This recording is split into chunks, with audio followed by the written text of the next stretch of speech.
자, 12월 15일 비트코인 확인 한번 해보도록 하겠습니다. 비트코인 현재 17,700달러 정도 하고 있는데요. 자, 오늘 새벽 4시입니다. 기다리던 FOMC 발표가 있었고 금리 결정 그리고 파월 의장의 발언들 정리를 한번 해보도록 하겠습니다. 자, 일단 0.5포인트 인상이 진행이 됐습니다. 진행이 됐는데 중요한 거는 이 보고서 발행이 됐습니다. 이 보고서 안에 있는 내용들을 우리가 좀 구체적으로 봐야 되거든요. 그래서 여기에서 나왔던 이 점도표들 이런 부분들의 변동성 그리고 지금 이 페드 연준에서 바라보고 있는 방향성들을 우리가 살펴보면서 어제 왜 이런 식의 방향이 나왔는지 어제 지금 보면은 여기까지 지금 14일 어제 계속해서 이렇게 올라왔단 말이에요. 올라왔는데 이런 움직임들이 나와줬어요. 지금 다 반납을 해버렸죠. 자, 왜 이런 움직임들이 나왔는지 우리가 구체적인 이 부분들을 한 번씩 살펴보면서 그리고 다음 부분들 우리가 예상을 좀 해보도록 하겠습니다. 자, 어제 차트를 보면은 굉장히 흥미로웠던 게 계속해서 지속적으로 이렇게 올려줬어요. 쉽게 말해서 롱을 탈 수 있는 자리를 안 줬습니다.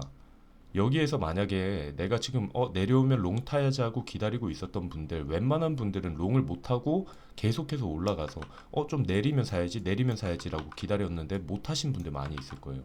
그리고 반대로 숏을 진입을 했는 분들 같은 경우에는 숏을 정리할 수 있는 구간도 안 주고 이런 식으로 계속해서 끌고 올라갔습니다. 그래서 이 움직임에 대해서도 이야기를 드린 부분이 있거든요. 자, 일단 어제 매매 어떻게 진행을 했는지 한번 살펴보도록 할게요.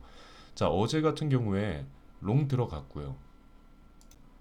그 다음에 숏도 들어갔고 계속해서 이제 반복을 했습니다. 여기 비트겟 계정 같은 경우에도 롱 포지션 들어가고 그리고 분명히 저도 손실을 봤어요. 자, 여기에서 저는 어떤 방향으로 진행을 했냐, 일단 먼저 바이비트 같은 경우에는 롱 포지션 여기에서 진입을 했고요. 여기에서 들어갔고 여기에서 정리해 준 다음에 숏 포지션 여기에서 잡고 수익 내고 여기에서 숏 포지션 다시 들어가서 또 수익을 내줬습니다. 이런 식으로 움직여줬고 지금 여기 같은 경우에는 비트겟 같은 경우에는 숏 자리를 계속 찾다가 이거 중간중간에 제가 손절을 한 거였거든요. 그래서 여기에서 롱 포지션 잡아서 수익 내고 숏 포지션 자리 잡으려다가 여기에서 약 손절 해주고 여기에서도 롱 포지션 들어가고 그 다음 스위칭해서 숏 포지션 잡으려 했는데 여기에서 숏 손절을 해줬습니다. 그 다음에 결국은 지금 또 비트겟 또 어제 소액으로 이제 들어가 있는 상태거든요. 그래서 지금 48% 정도 수익을 내고는 있는데, 자, 왜 이런 식으로 방향을 정했느냐, 이제 저희 회원방 수익 인증이고 왜 이런 식으로 이야기를 드렸냐면, 자, 말씀드렸던 것처럼 저는 지금 이 가능성에 대해서 계속해서 숏 포지션을 이야기를 했어요. 그래서 18K에서 18.2K 구간에서 숏 자리를 노려볼까 한다라는 얘기 어제 저녁에 드렸고요. 그 다음에 현재 무 포지션이고 18232 숏 예약을 한다라고 얘기를 했어요. 자, 여기에서 말했던 게 아까 말씀드렸던 부분 나오거든요. 롱탈 자리를 안 주고 계속 이렇게 올리는 거 보니까 크게 한번 내릴 것 같긴 하다. 그래서 4시에 슈팅 나올 거 대비해서 조금 높게 숏위치 잡아서 안전하게 하겠다라는 얘기를 했어요. 그리고 그 다음에도 숏 자리를 찾고 있다. 하락에 대비 중이다. 라는 얘기. 그리고 비트코인만 비정상적인 움직임이다. 계속해서 숏자리 찾는다. 저는 계속해서 어제 숏자리를 찾고 있었어요. 말했던 것처럼 저의 시나리오는 좀 이거였습니다. 이게 이제 오후에 말씀드렸던 건데 뭐 물론 이대로 다 가지는 않았는데 저는 일단 0.5포인트 인상하면은 살짝 반등 줄 줄 알았어요. 반등 주고 그러나 저러나 결론적으로 뭐냐면 기자회견이 끝이 나면은 하락을 할 거라고 생각을 했어요. 왜 그러냐면 저번에도 말했던 거 이번에 파월 의장의 발언이 있을 건데 제가 이제 어제 새벽에 라이브로 계속해서 이제 보고 있었거든요. 저는 계속해서 말씀드렸던 게 어제 영상에서도 말했던 거 파월 의장이 하는 말들이 속도 조절에 지금 사람들이 환호를 하고 있는데 그게 아니라는 부분에 대해서 계속 얘기를 했었죠. 속도 조절이 중요한 게 아니다. 12월 2일날, 12월 6일날 계속해서 말했던 이 부분이 있어요. 그래서 어제 발언들 실제로 어떻게 움직였냐면 이게 요약본이거든요. 자, 인플레이션 하락하는 거 인정한다. 훨씬 더 많은 증거가 필요하다. 인플레이션 2%대로 낮추는 게 목표. 그리고 속도 조절, 이 얘기 했잖아요. 속도 조절이 중요한 게 아니라 최종 금리의 문제다. 범위를 어디까지 볼 것인지 이게 중요하다라고 파월이 어제 얘기를 했습니다. 계속 이 얘기가 나올 거라고 이야기를 했죠. 자, 인플레이션 확신 생길 때까지 금리 인하 고려하지 않는다. 그리고 CPI 같이 어느 정도 속도 하락 이번에 뭐 CPI 이런 발표들 좋은 지표들 환영은 하지만 더 많은 증거가 필요하고 제한적인 수준의 정책을 유지해야 된다. 금리 인하 안 할 것이다. 라고 확실하게 말을 해줬습니다. 어제 파월이. 자, 여러분들 제가 이때 영상 한번 볼까요? 이게 어제 영상이었어요. 14일 거죠. 한 번만 이거 볼게요. CPI 제가 봤을 때 이 얘기 분명히 나올 것 같아요. CPI 발표 예상치보다 적게 나왔다. 속도 조절은 할 수가 있지만 그래도 우리는 인플레이션 끝났다고 생각 안 한다. 지금 이럴 때 오히려 우리는 확 잡아줘야지 인플레이션과 끝낼 수 있다. 이런 얘기는 분명히 나올 거라고 생각. 자, 보시면은 이 얘기 나왔죠. 속도 조절 중요한 게 아니다. 최종 금리의 문제다. 그리고 인플레이션 확실하게 잡는 게 목표다. 이런 얘기들이 나온단 말이에요. 그리고 여기 같은 경우에도 한번 볼까요? CPI 지금 좋게 나왔고 이렇게 사람들이 기대를 하고 있는데 좋아. CPI 좋게 나왔어. 근데 이걸로 인플레이션이 끝난 거는 아니야. 오히려 여기에서 우리는 확실하게 인플레이션을 잡기 위해서 최종 금리 더 높일 수도 있다. 이런 식으로 얘기를 해버리면은 오히려 시장은 휩소를 주고 밑으로 빠지는 이런. 자, 여기 영상입니다. 이 영상에서도 말씀드렸던 게 똑같이 나왔어요. CPI 오케이 환영한다. 하지만 더 많은 증거 필요하고 계속해서 정책 유지한다. 예상했던 발언들이 그대로 다 나와줬단 말이에요. 그러니까 이런 발언들이 나옴으로 인해서 시장은 이거를 긍정적으로 바라볼 수밖에 없다는 거죠. 긍정적으로 바라보는 게 한계가 있다는 거죠. 0.5포인트 예상치 인상은 했지만 중요한 거는 그 안에 있던 발언들이 중요하다라는 거죠.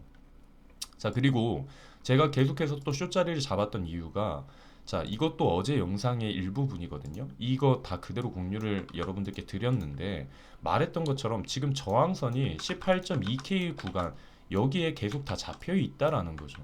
이런 경우, 이런 경우, 이런 경우, 이런 경우. 그래서 실제로 날봉 추세선 우리 살펴보면은 여기 있는 라인 거의 터치 근접하고 지금 밑으로 빠졌단 말이에요. 그리고 이거 외에도 18.2K 이 라인이에요.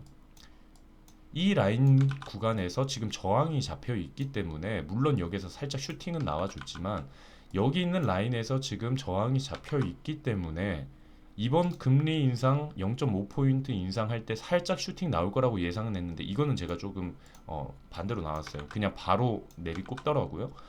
약간의 반등 주면은 저는 무조건 숏 들어가려고 계속해서 말했던 숏 자리를 찾는다고 얘기를 했던 부분이 이런 부분이에요. 오늘 결과적으로 0.5포인트 인상 모든 사람이 알고 있었고 파월이 말하는 거는 매파적으로 들릴 수밖에 없기 때문에 결국은 뭐냐 연설이 끝나면 이 FOMC가 다 끝이 나면은 하락을 할 거다라는 얘기를 했단 말이에요. 그래서 이런 부분들이 지금 적용이 되고 있지 않은가. 자, 그러면 어제 0.5포인트 인상이라는 것이 나오자마자 지금 하락을 했단 말이에요. 그 이유는 바로 이 보고서 때문입니다. 점도표라고 해서 이 금리를 예측하는 부분, 그러니까 쉽게 말해 뭐 나는 어디에 베팅을 한다, 투표를 한다라는 이런 개념이겠죠. 자, 이게 9월입니다. 9월의 점도표를 보면은 여기 4.25에서 그리고 5포인트 2023년을 4.25에서 5% 금리를 최종 목표로 예상을 하는 사람들이 많이 있었습니다. 이게 투표를 한 거예요. 하나하나가. 그런데 보시면 여기 12월입니다. 12월 점도표를 확인을 해보시면은 4.75, 4.75에서 지금 5.75까지도 보고 있어요. 최종 금리를. 이제 가장 많이 보고 있는 게 이제 5.25거든요. 5.25포인트 이렇게 보고 있단 말이에요. 그러니까 이전보다 높아졌죠. 지금 최종 금리가. 결국은 속도 조절에 포커스를 맞추는 게 아니라 지금 여기 결과적으로 2023년은 또 금리가 예상치보다 더 높게 나온다 이 얘기예요. 이런 것들을 보니까 시장이 문제를 일으킬 수밖에 없는 거예요. 자, 그리고 여기에서 발표된 보고서 중에서 자, GDP 같은 경우에도 2023년 자, 9월 같은 경우에는 1.2포인트를 예상을 했어요. GDP 경제 성장률. 근데 이번 발표에서 0.5포인트로 발표를 했습니다. 하향됐죠. 그 다음에 PC, 이 물가 같은 경우에도 지금 더 높아질 것이라는 분석을 내놨어요. 그래서 최종 금리를 적정선으로 잡는 게 4.6이었는데 9월까지만 해도 근데 5.1로 지금 올라왔단 말이에요. 자, 이런 거를 보면은 과연 0.5포인트가 언제부터 우리한테 호재로 작용이 됐을까요? 결과론적으로 지금 내년에 금리를 계속해서 올린다라는 내용이 나온단 말이에요. 그러니까 시장이 좋게 반응을 할 수가 없다라는 겁니다. 그래서 말했던 거 저는 저항이 있는 위치에서 계속해서 숏 포지션을 찾았던 거고, 말했던 것처럼 저항 라인에서 계속해서 숏 자리를 노려볼까 한다라는 얘기를 계속해서 드렸어요. 그래서 지금 있는 상황이 여러분들 물론 뭐 이제 수익을 또 여기에서 잘 내신 분들도 있겠지만, 현물하시는 분들 입장에서는 조금 기대를 해보다가 지금 다시 또 차트가 이렇게 밑으로 내려가고 있는 차트가 나오고 있잖아요. 그래서 지금 당장은 좋은 움직임을 우리가 기대를 한 호재들이 이제 사라졌다라는 얘기예요. 만약에 여기 있는 추세 라인도 돌파를 좀 하고 안착을 해줬으면 우리가 계속해서 기대를 이제 해볼 수 있어요. 근데 지금 여기 있는 라인 돌파를 결국은 또 못했거든요. 이전 같은 경우에도 이렇게 기대감 많이 불러일으킨 적이 있었어요. 여기에서 라인 돌파하고 밑으로 빠지고, 또 돌파하려고 하다가 빠지고, 이런 움직임들이 나왔어요. 그렇기 때문에 지금 당장에 우리가 좋은 그림, 어떤 호재들이 지금 남아 있을까요? 우리가 CPI 발표 예상치보다 낮게 나올 것이다, 뭐 이런 예측을 하기 때문에 이게 호재로 받아들여지고 하는 부분이 있는데, 지금 그런 내용들이 하나도 안 보이잖아요. 자, 그리고 어제 같은 경우에도 나스닥이랑은 너무 반대로 이렇게 비트코인이 쭉쭉 올라갔단 말이에요. 보면 어제 나스닥의 위치랑 비교를 해보면, 여기 나스닥은 이 위치였을 때 비트코인은 계속해서 위로 올라가고 있었죠. 그리고 결국은 하락을 하니까 더 크게, 나스닥보다 더 빠르게 하락을 했단 말이에요. 그래서 이 부분도 계속해서 얘기를 저는 여러분들께 드렸던 부분이 있습니다. 그래서 다시 한번 말하지만, 채팅방 보시면 비트코인만 비정상적인 움직임이다, 이런 얘기도 이야기를 드렸고, 여러분들이 이렇게 분석을 실시간으로 해드리고, 그리고 저의 포지션이 변경되고 이런 부분들에 대해서 여러분들께 실시간으로 알려드리는 것은 말씀드렸던 것처럼 영상의 아랫부분에 채팅방이 있습니다.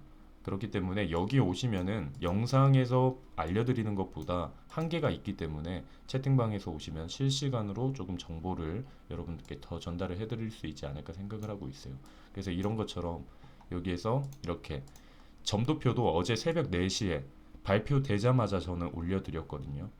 이런 부분들을 미리 알고 있어야겠죠. 영상은 준비하는데 시간이 걸리지만 이런 것들은 바로바로 여러분들께 올려드릴 수가 있기 때문에, 그래서 웬만하면 여러분들도 채팅방 와서 정보라도 좀 빨리빨리 받아가시면 저는 누구보다 정보를 빨리 전달을 해줄 수 있다라고 생각을 하고 있습니다. 그래서 여러분들이 이 점을 좀 참고해 주시면 좋을 것 같아요. 자, 그리고 이제 또 채팅방에서 나왔던 내용 중에 이제 CPI인데, 보시면은 지금 여기 푸드, 이제 이번에 CPI 발표 이제 상세 분석을 한 내용인데, 에너지 가격이 많이 떨어졌습니다. 그렇기 때문에 이번 CPI가 지금 하락을 했어요. 그리고 중고차, 새차 가격 이런 것들이 지금 하락을 했거든요. 하지만 실제로 주거비, 그리고 식품 물가, 이런 것들, 의식주라고 하죠. 사람들한테 필요한 이 물가들은 하락을 하지 않았습니다. 그래서 여기 내용 중에서도 보시면은 이 부분이 있었어요. 상품, 서비스, 주택 뭐 이런 부분에 아직 인플레이션이 남아있다라는 얘기를 했습니다. 그래서 지금 이 완화 정책, 여러분들 이건 알고 계세요. 지금 페드 같은 경우에는 목표가 다른 게 없습니다. 무조건 인플레이션. 이 인플레이션 목표를 이룰 때까지 코스 유지할 거고, 달성하기 위해서 모든 것을 다 할 것이다. 그러니까 금리 인하 이런 거는 지금 당장 여러분들이 기대감을 품으면 안 된다라는 거죠. CPI 발표가 좋게 나오든 말든 지금 일단 인플레이션 2%대 목표치까지 어느 정도 가는 거를 보기 전까지, 확실한 증거가 보이기 전까지는 이 인플레이션을 잡는 거를 페드는 큰 목적으로, 이 페드의 공식 임무는 고용 및 물가 안정을 목표로 한다. 그렇기 때문에 당분간 좋은 그림이 나오지는 않아요. 그래서 오히려 최종 금리를 이렇게 높여버리는, 그래서 다음 FOMC 때도 인상을 좀 크게 할 수도 있다라는 걸 생각을 하시고, 다음 FOMC는 우리에게 호재로 작용이 되지는 않을 것 같다라는 거를 우리가 미리 알 수 있겠죠. 자, 그래서 이 파월 의장의 연설이 어떤 내용을 할 건지 우리가 조금만 분석을 열심히 해보면은 이 사람이 어떤 얘기를 하겠다, 이런 부분들이 다 보입니다. 예상했던 내용 그대로 다 나오잖아요. 그렇죠? 보면 인플레이션 잡고 있다 생각한다, 하지만 끝났다고 생각 안 한다, 속도 조절 필요해 보이지만 단판 짓겠다, 인플레이션 잡는 게 더 중요하다, 이 내용 다 나왔던 내용이거든요. 그래서 앞으로도 여러분들이 어떤 일정이 있거나 하면은 그 부분을 자세히 좀 분석을 해서 그 부분에 대해서 여러분들이 미리 좀 준비를 하신다면은 여러분들이 어느 포지션을 취해야 될 것인지 이런 부분에 대해서 여러분들이 조금 답이 나오지 않을까 예상을 하고 있습니다. 그래서 일단 소액으로 들어가 있는 이 포지션은 여기 1749 정도 되면 일단 한번 정리를 할 거라고 생각을 하고 있어요. 소액이라서 이렇게 보고 있습니다. 일단 오늘 영상은 여기에서 마치도록 하고요. 여러분들한테 말씀드리고 싶은 거는 이제는 이제 우리가 시장을 계속해서 냉정하게 보수적으로 봐야 되지 않을까. 여기 영상에서도 말했는데 냉정하게 말씀드린다. 희망회로보다 최악을 우린 대비하자. 라는 얘기를 계속하고 있습니다. 그래서 좋은 위치가 되면은 당연히 여러분들께 매수 구간을 잡아드리겠죠. 근데 이번 같은 경우에는 차트 분석이 아니라 이 경제 지표들의 발표들이 더 우선이었기 때문에 차트 분석에 큰 의미가 없었고 이런 식으로 이제 모든 경제 이슈가 끝이 난 상황이기 때문에 지금부터는 또 차트를 우리가 확인을 해보면서 어느 구간이 지지 구간이고 반등을 줄 수 있는 구간이고 이런 것들을 찾아서 여러분들께 좋은 매수 구간 그리고 좋은 매도 구간 알려드릴 수 있도록 해보도록 하겠습니다. 오늘 영상은 여기에서 마치도록 하겠습니다.